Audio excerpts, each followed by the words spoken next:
Allez, il faut bien sourire parce que là, on va retrouver Reda Boutika chez XTB France et on va moins rire forcément.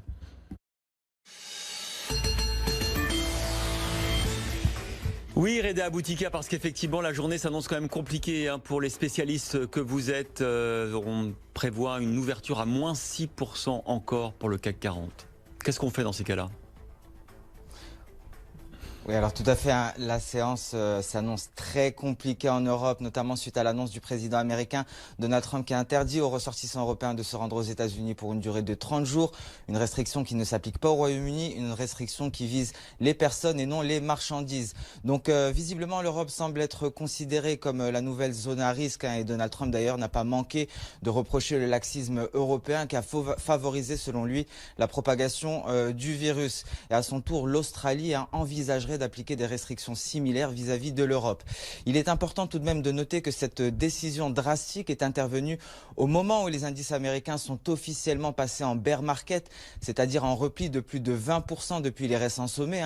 Auparavant, nous étions en territoire de correction, c'est-à-dire en repli de plus de 10% depuis les récents sommets.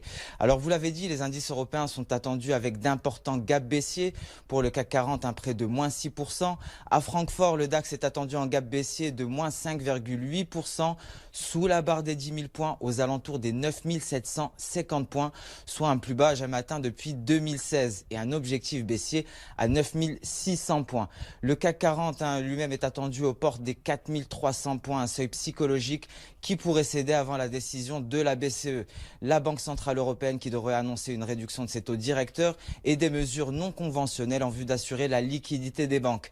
Alors, à noter également que cette restriction annoncée par Donald Trump et visant l'Europe vient peser davantage sur les cours du pétrole, avec des cours du brut qui ont cédé près de 6% suite à l'annonce du président américain. Le Brent se maintient pour le moment au-dessus des 34 $ le baril et pourrait se replier davantage si la guerre des prix se poursuit entre Moscou et Riyad. Alors je vous rappelle que lundi 9 mars, le pétrole a chuté de près de 20%, soit la plus forte baisse depuis la guerre du Golfe en 1991. Merci Reda Boutika. Bon, écoutez, bonne journée sur les marchés, ça va être compliqué. Du coup, la vie continue. Nous, on va se faire une petite page pendant 2 minutes pour respirer un petit peu avec Agricool, la start-up qui vient de s'installer à La Courneuve.